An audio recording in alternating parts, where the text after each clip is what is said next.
Beberapa waktu yang lalu, Apple resmi ngerilis Apple Vision Pro di pasar Amerika. Dan Apple Vision Pro ngedapetin spotlight yang cukup banyak dari para tech reviewer di seluruh dunia. Jadi sebenarnya apa sih yang ngebedain Apple Vision Pro dari headset VR lain yang ada di pasaran? Sebelum gue bahas lebih lanjut tentang Apple Vision Pro, kalian tahu gak sih tentang virtual reality dan augmented reality? Jadi gue bakal jelasin sedikit nih. VR atau virtual reality adalah teknologi yang ngebuat user dapat berinteraksi dengan lingkungan yang ada di dalam dunia maya yang disimulasikan komputer. Jadi ya simpelnya dengan headset VR yang lo pakai di kepala lo bakal masuk ke dunia maya yang diprogram sama si headset itu tadi.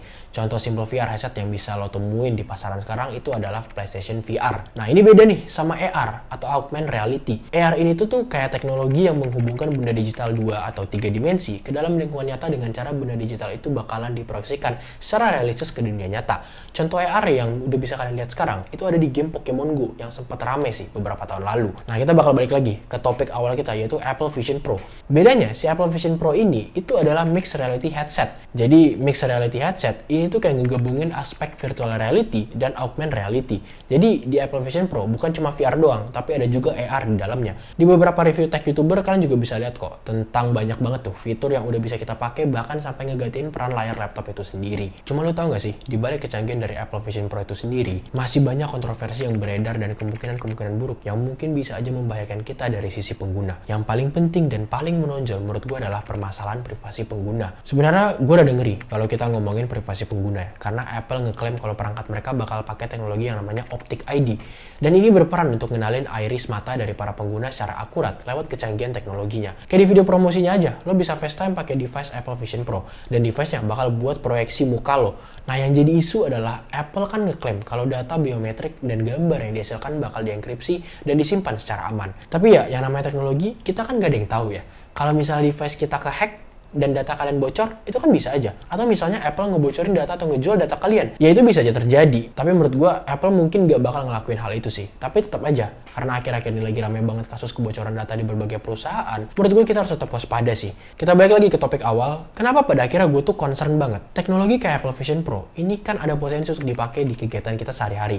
Ya kayak yang lo lihat aja, orang-orang di US sana udah pakai kacamata ini pas lagi beraktivitas sehari-hari. Dan Apple Vision Pro ini terintegrasi ke beberapa bagian tubuh kalian. Mulai dari iris mata, jari kalian, sampai hal yang bisa kalian lihat. Nah ini kan bakal jadi masalah kalau pada akhirnya semua hal tadi bisa diakses sama orang lain. Dan bakal bisa jadi bahaya banget untuk privasi kalian sendiri. Balik lagi, tentang privasi pengguna tadi itu semua opini pribadi gua. Kalau menurut kalian gimana? Tapi selain privasi pengguna, menurut gua ada hal lain lagi yang gak kalah penting. Masalah itu ada di kesehatan para pengguna. Kalau kita track back ke awal kemunculan headset VR di tahun 2010, sebenarnya cukup banyak kasus pengguna yang laporin kasus kesehatan kayak sakit kepala, ketegangan mata, pusing, sampai mual-mual. Menurut gue gejala-gejala ini bisa dipicu sama respons mata kita ke ilusi gambar yang dibuat VR. Balik lagi, kalau kita ngomongin Apple Vision Pro, device ini udah bisa kita lihat dipakai dalam keseharian orang-orang di US. Nah ini yang mungkin bakal jadi masalah menurut gue. Ada penyakit yang namanya cyber sickness. Jadi penyakit ini tuh mirip kayak orang yang mabuk perjalanan. Efeknya bisa sampai kayak kehilangan kesadaran spasial, mual, pusing, dan disorientasi. Nah menurut gue,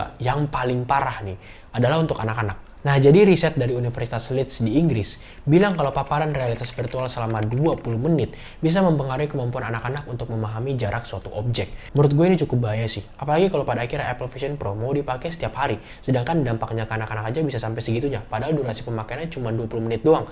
Ini serem sih menurut gue. Jadi menurut gue penting banget sih untuk kalian para pengguna atau orang-orang yang udah pakai Apple Vision Pro untuk bisa perhatiin aspek-aspek penting termasuk privasi dan kesehatan kayak udah gue bahas tadi. Tapi terlepas dari segala kontroversinya, menurut gue Apple Vision Pro ini inovasi teknologi yang cukup menjanjikan di masa depan. Coba komen di bawah, siapa aja di sini yang udah punya Apple Vision Pro dan share experience kalian yang udah punya device-nya di kolom komen. Gue Red Agil, see you in the next video. Bye-bye.